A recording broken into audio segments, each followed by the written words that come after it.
হিমন্ত বোলা মানুহজনৰ এটা পোষ্ট পালো মই মুখ্যমন্ত্ৰী বুলি নকওঁ ইমান কম জ্ঞানৰ মানুহজন কেতিয়াও মুখ্যমন্ত্ৰী হ'ব নোৱাৰে তেওঁৰ আচলতে কিছুমান দুৰ্নীতিৰ মানুহেহে তেওঁক মুখ্যমন্ত্ৰী বুলি ভাবিব পাৰিব যি দুৰ্নীতিৰ লগত জড়িত আজি সেই মানুহজনৰ এটা মন্তব্য মই আচলতে ফেচবুক পোষ্টত পালো যে অসমত শংকৰ মাধৱহে আছে শংকৰ আজান নাই আজি ইয়াৰ পৰা স্পষ্টভাৱে আচলতে অসমবাসী ৰাইজে বুজি পাব যে জুবিন গাৰ্গৰ ন্যায় ইমান দিন কিয় লাগিল আৰু আকস্মিকত জুবিন গাৰ্গ হত্যা কেনেকৈ হ'ল কিয়নো জুবিন গাৰ্গে বিচাৰিছিলে সেই শংকৰ আজানৰ অসমখন আৰু সেই বিৰোধিতাই কি কৰিলে যে শংকৰ আজানৰ অসম বিচৰা মানুহ এই পৃথিৱীতেই থাকিবলৈ নাপায় উৰাই দিয়া হওক সো সেই জুবিন গাৰ্গৰ আচলতে হত্যা কৰা যে হ'ল এইটো স্পষ্ট আমি আজি বুজিবলৈ বাকী নথকাকৈ বুজি পালো কিন্তু শংকৰ আজানৰ কথাটো কিয় কোৱা হয় যে এইখন অসম হয় ইয়াত আজান ফকীৰে সমন্বয়ৰ কাৰণে জিকিৰ ৰচি গৈছিল সম্প্ৰীতিৰ কাৰণে জিকিৰ ৰচি গৈছিল আৰু সেই সম্প্ৰীতিৰ বাৰ্তা এই অসমৰ পৰা গোটেই ভাৰতবৰ্ষত বিয়পি পৰিছিল আৰু সোণৰ অসম বুলি কিয় কোৱা হয় গোটেই ভাৰতবৰ্ষখনৰ ভিতৰত শ্ৰেষ্ঠ ৰাজ্য হয় অসম ইয়াতেই সেউজীয়া পাব ইয়াতেই উশাহ নিশাহৰ কোনো কষ্ট নাই ইয়াত মানে এনেকুৱা এখন অসম আজি সেই অসম হৈ থকা নাই প্ৰদূষণৰ সৃষ্টি হ'ল অসমত আৰু সেই অসম দিনে দিনে ডিজিটেল কৰি গৈ আছে সেই অসমৰ সোণৰ আচলতে যি সুবাস সেয়া লাহে লাহে নাইকিয়া হৈ গৈ আছে কিন্তু আজি হিমন্ত বোলা মানুহজনে সেই মানুহজনক দায়িত্ব দিয়া হৈছিল অসমৰ মুখ্যমন্ত্ৰীৰ দায়িত্ব এজন মুখ্যমন্ত্ৰীয়ে কেতিয়াও ধৰ্মগুৰু হ'ব নোৱাৰে আৰু ধৰ্মগুৰুৰ দৰে কথা কয় আজি মই কওঁ তেওঁ কৈ থাকে আৰু কোনোবা এজনে কৈছে যে পৃথিৱীৰ ভিতৰত বাকী কোনো ধৰ্মই নাই হিন্দু মুছলমান খ্ৰীষ্টিয়ান হিন্দু কথা কোৱা নাই খ্ৰীষ্টিয়ান হওক বা মুছলমান হওক এইবোৰ ধৰ্ম নহয় ধৰ্ম অকল সনাতনহে ধৰ্ম ঠিক আছে মই মানি লৈছো আজি যদি সনাতন ধৰ্ম হয় সনাতন যদি ধৰ্মই হয় সনাতনত কি কি পায় কি কি নাপায়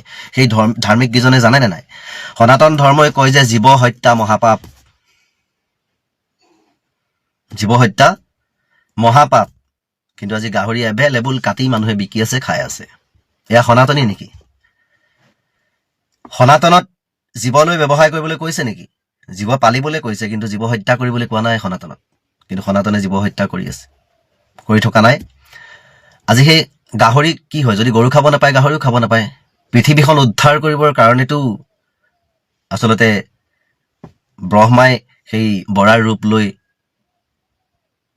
পৃথিৱী উদ্ধাৰ কৰিছিল ৰাক্ষসৰ পৰা গতিকে আজি সেই বস্তুটো খাবৰ কাৰণে মাৰিবৰ কাৰণে কাটিবৰ কাৰণে এলাও কৰি দিয়ে এইটো অধৰ্মী ধৰ্ম নে প্ৰকৃত ধৰ্ম এই ভগৱানক ভয় কৰা ধৰ্ম নে ভগৱানৰ লগত টক্কৰ লোৱা ধৰ্ম নিজক ভগৱান বুলি ভবা হৈছে নেকি নিজকে নিজে ভগৱান বুলি ভাবি উস্তানি মাৰি থকা হৈছে নেকি গতিকে ধৰ্মৰ নামত যাৰ অকণমানো জ্ঞানেই নাই আৰু তেওঁ ধৰ্মৰ প্ৰচাৰৰ কথা কিয় ক'ব তেওঁ ৰাইজৰ ক'ত কি নাই সেইখিনি চাব লাগে গতিকে আজি কথাবোৰ এনেকুৱা আচলতে বিপাঙত পৰি যোৱা হয় কেতিয়াবা কিছুমান কথা বতৰাত ক'বলৈ বহুত থাকে কিন্তু অশ্লীলতা মানে বাক্যবিলাক মুখৰ পৰা নাহে ভিক্টৰ দাসৰ নিচিনা আৰু সেয়েহে আমি হয়তো ইমান উত্তেজিত হিচাপে কথা ক'ব নোৱাৰো কিন্তু কথাকেইটা ক'বৰ কাৰণেও হয়তো বহুত চিন্তা কৰি ক'ব লগা হয় কিয়নো ধৰ্মৰ কথা আছে ধৰ্ম এটা জাতিৰ মাজত ধৰ্ম ভাগ কৰা হৈছে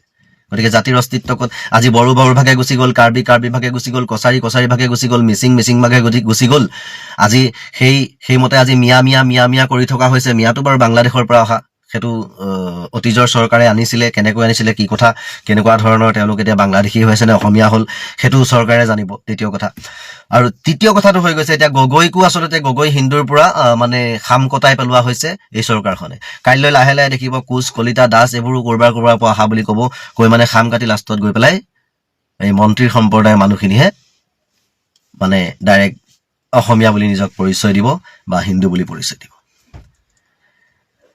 এই কথা বতৰাবোৰ নামনিতেই থাকিলে ভাল মোৰ উজনিত কিন্তু যদি কোনো হিন্দু সংগঠনে এই ধৰ্মক লৈ পেলাই কিবা ৰাজনীতি কৰিবলৈ আহে পিঠি কিন্তু চেত হৈ বহল হৈ গুচি যাব কিয়নো নামনিত প্ৰকৃত অসমীয়া মানুহ খুব কমেই আছে হিমন্তও যে প্ৰকৃত অসমীয়া মোৰ বিশ্বাস নহয় কিয়নো প্ৰকৃত অসমীয়া হিন্দু মানুহখিনিয়ে কেতিয়াও অতীজৰ পৰাও এইখিনি কৰা নাছিল ভেদভাৱ আৰু এতিয়াও বৰ্তমান নকৰে আৰু কৰা নাই উজনিত এইবিলাক নচলেই তাৰমানে। আৰু উজনিৰ মানুহে এই ধৰ্ম লৈ পেলাই ৰাজনীতি কৰি থকা নেতা মন্ত্ৰীসকলক নিবিচাৰে, আৰু নিবিচৰাৰ স্বত্তেও কিন্তু সেইসকলে আকৌ নেতা মন্ত্ৰী হৈ যায়। তাৰ অৰ্থ ক'ত চুৰ, ক'ত লিক হৈ আছে? মানে বিজেপিৰ ভোটখিনি হৈ গ'ল, বিজেপিৰ মানে যিটো EVM বক্স সেইটো হৈ গৈছে এখন আচলতে সাগৰ এখন, আৰু বাকীবিলাক দলৰ যিবিলাক এইবিলাক নদ নদী জান জুৰি ইটো সিটো, সেই জান জুৰিত ভোটটো মাৰিলেও গৈ সাগৰতেই পৰিব, নদ নদীত মাৰিলেও সেই সাগৰতেই পৰিব, য'তেই মাৰে আপুনি বৈ বৈ গৈ সাগৰতেই পৰিব। তেনেকুৱা এটা আচলতে কৃতিপচন কৰি লোৱা হৈছে নেকি? সেইকাৰণে ইমান মানে এই অন্তিম সময়তো ইমান উগ্ৰ কথা বতৰা নেকি, যে তহঁতি ভোট নিদিলেও মোক ছাপোৰ্ট নকৰিলেও মই আকৌ জিকিমেই। আমাৰ মন মগজুবিলাক অকণমান আচলতে গভীৰকৈ চলে, ভাবি চিন্তি পেলাই কথাবিলাক আচলতে যিটো পাওঁ সেইটো কওঁ। গতিকে কথা বতৰাবিলাক ৰাইজেও ভাবিবচোন। কাৰণ আজি দল এটাক বিৰোধিতা কৰি ভোট লোৱাৰ কোনো প্ৰয়োজন নাথাকে। নিজে যদি ভাল কাম কৰে বেলেগ দলক বিৰোধিতা কৰিব নালাগে। আজি আমাৰ যিজনে হিমন্ত বোলা মানুহজন এনেকুৱা লাগে যেন নিজৰ ককাই ভাইৰ লগতো জেদ কৰে, কিবা কৰে। অনবৰত সৰুৰ পৰা কিজানি দন্দুৰা আছিল, কাজিয়া কৰি থকা মানুহৰ নিচিনা অনবৰত নাকৰ ফুটা ফুলাই ফুলাই খঙাল খঙাল কথা, এইবোৰ ভাল নালাগে। আৰু কেতিয়াবা আকৌ যেতিয়া নিজে দুখত পৰে তেওঁ কথাই নুফুটে, একদম লেডিছৰ নিচিনা হৈ যায়, যেন গেই মানুহেহে কথা কৈ আছে, শুনিবলৈ তেনেকুৱা লাগে। গতিকে এনেকুৱা কথা বতৰাবিলাকে শোভা নাপায়। স্ত্ৰী হওক, মতা মানুহৰ নিচিনা কথা কওক, মতা মানুহৰ নিচিনাকে কাম কৰক, ভাল লাগিব। এইবিলাক মাইকীমূৰীয়া কাম, ইলেকশ্যনৰ সময়ত কান্দা কাটা, তাৰপিছত ফৰদমনি, এইবোৰ ভাল নালাগে। বুজি পালে? অসম সদায় অসমেই হৈ থাকিব, অসম সদায় নিৰপেক্ষ এখন ৰাজ্য হিচাপে থাকিব। আপুনি ভাৰতবৰ্ষ আছিলে ধৰ্ম নিৰপেক্ষ ৰাজ্য, কিন্তু আপোনালোকৰ একাংশই তাত বহুত বিশৃংখলা লগাইছে। কিন্তু অসম কেতিয়াও বিকৃত হ'বলৈ দিয়া নহ'ব বহিৰাগতৰ ওচৰত। বহিৰাগতক অসম দিবৰ কাৰণে অসমৰ মাজত ভাগাভাগি কৰি থকা হৈছে, ফালাফালি কৰি থকা হৈছে। কিয়নো একাংশই বহিৰাগতখিনি হিন্দুক আনিব, তেওঁ লাগিলে মাৰোৱাৰী হওক, তেওঁ লাগিলে বিহাৰী হওক, কিবা হওক, ইয়াত সম্পত্তি দিব, দি কোম্পানী খুলিব, কিবা কৰিব। সেইখিনিত যাতে হিন্দুসকলে ছাপোৰ্ট কৰে, তাৰ কাৰণে আজি হিন্দু মুছলমান কৰি থকা হৈছে। নহ'লে আজি জুবিন গাৰ্গ মৰি যোৱাৰ লগে লগে হিন্দু মুছলমান চবেই উজাৰি লাগিছিল। যদি একত থিৰে লাগি থাকিলেহেঁতেন এতিয়া হয়তো ছাকচেছ হ'লহেঁতেন। কিন্তু তাৰ মাজতেই হিন্দু মুছলমান কৰি ফালি আকৌ থুনুকা কৰি দিয়া হ'ল। জুবিন গাৰ্গৰ নীতি নিয়ম নাইকিয়া হৈ গুচি গ'ল, আদৰ্শ শেষ হৈ গুচি গ'ল। সেইকাৰণে আজি আকৌ হিন্দু মুছলমান কৰি থকাৰ কাৰণটোৱেই হ'ল যে অসমৰ এই উচ্ছেদ কৰা ঠাইখিনি বহিৰাগতক দিবৰ কাৰণে সাজু কৰা হৈছে। তাতে যদি হিন্দুসকলে ছাপোৰ্ট কৰি দিয়ে, বাকীখিনিয়ে আনছাপোৰ্ট কৰিলেও এইটো খেলতো ছাকচেছ হৈ যাব পাৰিব। বুজি পালে? সিদিনাখনলৈকে কৈ আছিল যে গৌৰৱ গগৈ পাকিস্তানৰ এজেণ্ট, কিবা আমুক তামুক, তাৰ প্ৰুফ দিবই নাকৰ ফুটা ফুলাই ফুলাই। এতিয়ালৈকে ৰাইজে পালেনে? নাপালে। সেয়া পাহৰি গ'ল। সেই পাহৰণি কেতিয়াৰ পৰা হ'ল? যেতিয়াৰ পৰা কৰোণাৰ নামত বাধ্যতামূলক কৰি মানুহক ভেকচিন দিয়া হ'ল, তেতিয়াৰ পৰাই মানুহৰ মন মগজু পাহৰণিৰ গৰ্ভত বিলীন হৈ গুচি গ'ল। যিকোনো কথা বতৰা আপুনি চাব, আগৰ নিচিনা আপোনাৰ মন মগজু হৈ থকা নাই। তৎক্ষণাতে কিবা এটা কথা পাহৰি যায়। মই পাহৰিছো, বহুতে পাহৰিছে, 10জনে পাহৰিছে, আপুনিও পাহৰিছে হয়তো। গতিকে মানুহৰ শৰীৰত বিষ আচলতে বিয়পায় শ্ল' পয়জন দি মানুহক। আজি কোঅপাৰেটিভত কিবা এটা ফ্ৰী দিছে, তাতো যে শ্ল' পয়জন নাই আপুনি মই ক'ব নোৱাৰো। কিন্তু আজি মই কোঅপাৰেটিভৰ কিবা খোৱা নাই কাৰণে হয়তো মোৰ মস্তিষ্কটো অকণমান মানে গভীৰভাৱে ভাবিব পৰা কিবা আছে। কাৰণ মই একোৱেই নাখাওঁ চৰকাৰে দিয়া বস্তু, দোকানত কিনিবলৈ পাই টকা দি কিনি খাওঁ। ভিক্ষা কৰি খাম কাৰোবাৰ পৰা 2 টকা, কিন্তু সেই চৰকাৰে দিয়া একোৱেই নালাগে। কাৰণ মোৰ ঘৰৰ আগৰ পথটোৱেই যি দুৰৱস্থা, আৰু বাকী পেট পুহিম কি কাৰণত, কিহৰ কাৰণত? সেইকণ অকণমান চাউল দালি লৈ পেলাই আমি আচলতে তলমূৰ কৰি থকা মানুহ নহয়। সেইকাৰণে নালাগে ঘেণ্টা চাউল দালি। আমাক লাগে মাত্ৰ জুবিন গাৰ্গৰ ন্যায়। জানুৱাৰী পালেহি, কিন্তু এটা বছৰ পাৰ হৈ যাব। 2 মাহ 3 মাহটো বাদ দিয়ক, 25ত ঘটা ঘটনা যেতিয়া 26লৈকে আমি একোৱেই নাপালো। আৰু 2-এদিনৰ আগত এই হিমন্ত বোলা মানুহজনে কয় যে শ্যামকানু সিদ্ধাৰ্থটো বেলেই পাব, গতিকে ৰাইজে লাগি থাকি কি লাভ? গতিকে আমাৰ ৰাইজৰ অৰ্থ ইমানেই নেকি? আমাৰ ৰাইজৰ অকাত ইমানেই নেকি? আকৌ কালি পৰহি কৈছে জুই লগালে নহ'ব, জুই নুমুৱাব পাৰিব লাগিব। আৰে তুমি নুমুৱাব পাৰিছানে নাই লগোৱা জুইকুৰা? গোটেই অসমবাসী ৰাইজে কান্দিলে জুবিন গাৰ্গৰ কাৰণে। এই জুই যে লাগিলে, জুবিন গাৰ্গক হত্যা কৰা হ'ল, তাৰ কিবা ৰিজাল্ট দিব পাৰিলানে? অসমবাসী ৰাইজটো গোটেই জ্বলি আছিল। সেই জ্বলি থকা মানুহক নুমুৱাব পাৰিলা? ঠাণ্ডা কৰিব পাৰিলা? নোৱাৰিলা।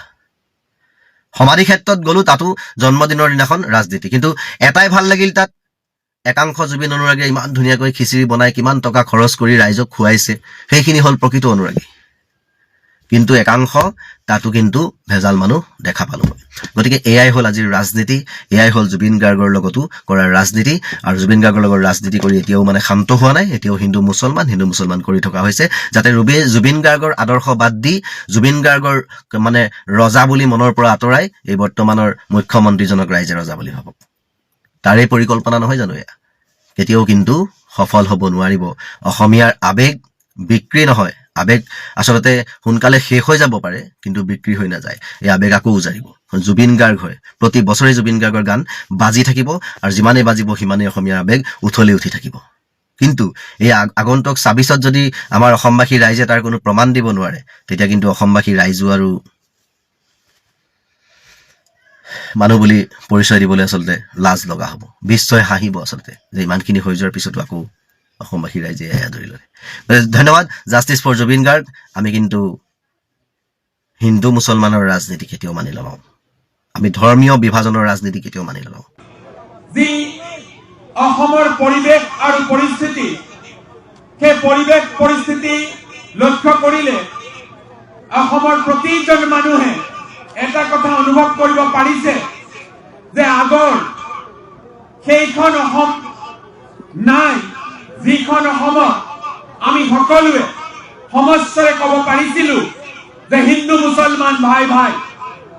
আমি ক'ব পাৰিছিলো যে এইখন অসমত প্ৰতিটো জাতি জনগোষ্ঠী ধৰ্মৰ মানুহৰ সমান অধিকাৰ আছে। এই কথাটো ক'বলৈ ক'ৰবাত নহয় ক'ৰবাত সংকোচ কৰিবলগীয়া হৈছে। কাৰণটো হৈছে বৰ্তমানৰ ৰাজনৈতিক আৰু সামাজিক পৰিৱেশটোৰ সৈতে ধৰ্মক এনেদৰে সম্পৃক্ত কৰা হৈছে, য'ত এটা বিশেষ ধৰ্মৰ মানুহক টাৰ্গেট কৰি ঘৃণাৰ দৃষ্টিৰে তেওঁলোকক চাবলৈ মানুহক শিকোৱা হৈছে। আৰু এই শিক্ষা দিব বিচাৰিছে অসমৰ এচাম ন্যস্ত স্বাৰ্থজনিত ৰাজনৈতিক নেতাই। বিগত সময়ছোৱাত আমি অসমৰ যি সামগ্ৰিক পৰিৱেশ তালৈ যদি লক্ষ্য কৰো, আমি দেখিম যে সিদিনা কাৰ্বি আংলঙত যি ঘটনা সংঘটিত হ'ল, সেই ঘটনা গোটেই অসমবাসীক লজ্জানত কৰিছে। আজি কাৰ্বি ভূমিত আমাৰ মৰমৰ আমাৰ ভাইসকলক, আমাৰ কাৰ্বি ভাইসকলক কোনোবাই জয় শ্ৰীৰাম ধ্বনি দি গৌবেগ বুলি ক'ব পৰাৰ এটা পৰিৱেশ হ'ল। এই পৰিৱেশৰ বাবে দায়ী কোন? আজি পোনপটীয়াকৈ প্ৰশ্নবোৰ যদি আমি কৰো, তেন্তে দুখিব লাগিব শাসনত বহি থকা সেই ৰাজনৈতিক নেতাবোৰক, যিবোৰ নেতাই সমাজত এনেবোৰ বিষ বাষ্প বিয়পাই তেওঁলোক শাসনত বহি থকাৰ বাবে প্ৰয়াস কৰে। আজি কাৰ্বি ভূমিত কাৰ্বি ভাইসকল শংকিত হৈছে, তেওঁলোক ক'ৰবাত নহয় ক'ৰবাত সংখ্যালঘুত পৰিণত হৈছে। আজি কাৰ্বি ভূমিত কিছুমান এনে মানুহৰ আগমন হৈছে যিসকলে ভূমিপুত্ৰ কাৰ্বিসকলক তাৰ পৰা এক প্ৰকাৰ ভাবুকি সৃষ্টি কৰি সেইসকলৰ ৰাজনৈতিক অধিকাৰ কাঢ়ি নিব বিচাৰিছে। এই কথাবোৰৰ প্ৰতি তেনে নিৰ্লিপ্ত ভূমিকা গ্ৰহণ কৰা চৰকাৰখন কেতিয়াও সমালোচনাৰ ঊৰ্ধ্বত হ'ব নোৱাৰে। আজি অসমত এনে এটা পৰিৱেশ হৈছে, যিটো পৰিৱেশত আমি দেখিবলৈ পাইছো যে সংখ্যালঘু খ্ৰীষ্টানসকলে তেওঁলোকৰ ধৰ্মীয় অনুষ্ঠান বৰদিন পালন কৰাৰ ক্ষেত্ৰত কোনোবা বজৰং দল নামধাৰী, কোনোবা RSS নামধাৰী তথা কথিত সংগঠনে ভাবুকি প্ৰদান কৰিছে। এনে অসম আমি বিচৰা নাছিলো, এনে অসম ডক্টৰ ভূপেন হাজৰিকাই বিচৰা নাছিল, এনে অসম বিষ্ণুপ্ৰসাদ ৰাভাই বিচৰা নাছিল, এনে অসম জ্যোতিপ্ৰসাদ আগৰৱালাই বিচৰা নাছিল, এনে অসম আপোনাৰ মোৰ মৰমত জুবিন গাৰ্গে বিচৰা নাছিল। আজি সমাজত শিক্ষাৰ কথা কোৱা হৈছে। আমি এনে এটা সমাজত বাস কৰিছো যিটো সমাজত ইতিহাস বিকৃত কৰি শিক্ষা দিব বিচৰা হৈছে। ইতিহাসৰ পাতৰ পৰা ইতিহাসৰ যি মূল্যৱান কথাবোৰ আছে সেইবোৰ মচি পেলোৱাৰ প্ৰয়াস কৰা হৈছে আৰু এনেধৰণে এটা পৰিৱেশ কৰিব বিচৰা হৈছে যে গোটেই শিক্ষাৰ ব্যৱস্থাটোক গেৰুৱাকৰণ কৰিবৰ প্ৰয়াস কৰা হৈছে। সমাজত গেৰুৱাবাদ অথবা তথাকথিত হিন্দুত্ববাদ এনেদৰে প্ৰতিষ্ঠা কৰিব বিচৰা হৈছে য'ত এজন সাধাৰণ মানুহ যিয়ে কোনো ধৰ্মৰ পৰিচয়েৰে আগবাঢ়িব নিবিচাৰে তেনেবোৰ মানুহে উশাহ লোৱাত কষ্ট অনুভৱ কৰিছে।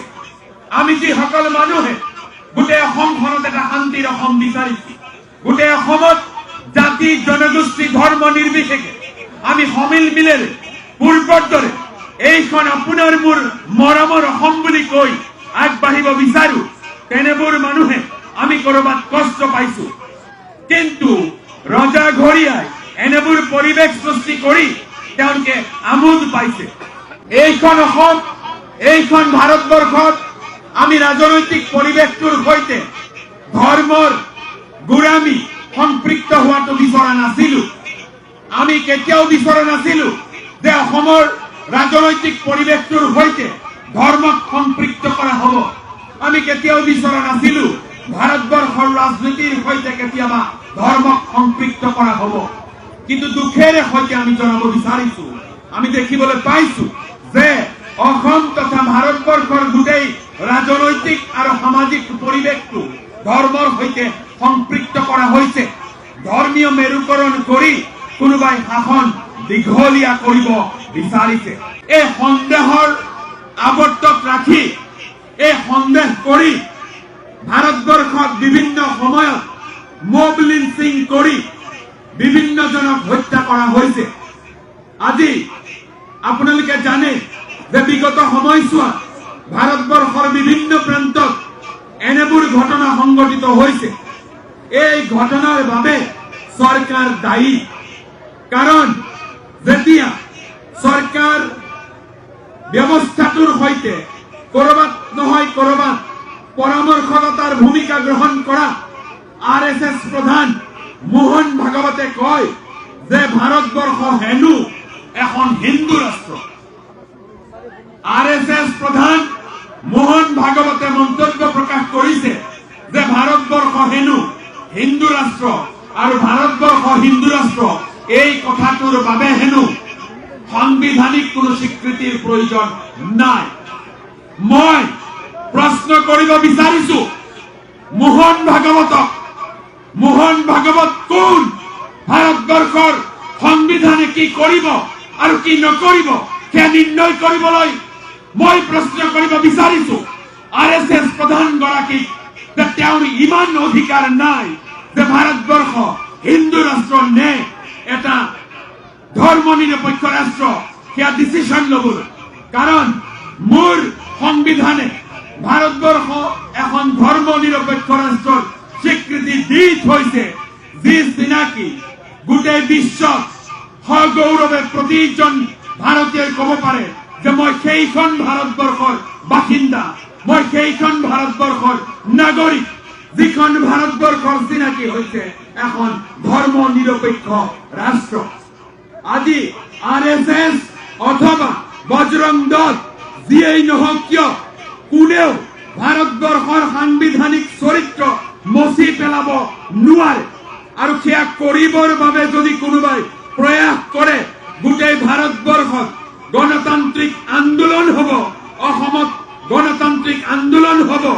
আজি গোটেই ভাৰতবৰ্ষৰ ৰাজনৈতিক পৰিৱেশটোৰ সৈতে আমি সম্পৃক্ত হৈ থাকিব বিচাৰো। আমি কাকো ইমান অধিকাৰ দিব বিচৰা নাই যে কোনোবাই ভাৰতবৰ্ষৰ সংবিধানখন মচি পেলাব। আজি অসমৰ ৰাজনৈতিক পৰিৱেশৰ পট পৰিৱৰ্তন হ'ব 2024 নিৰ্বাচনত নিশ্চিত থাকক। কাৰণ অসমৰ মানুহে আৰু এনেধৰণৰ ধৰ্মীয় ৰাজনীতি বিচৰা নাই, এনেধৰণৰ ধৰ্মীয় গোড়ামী সম্পন্ন ৰাজনীতি আৰু বিচৰা নাই।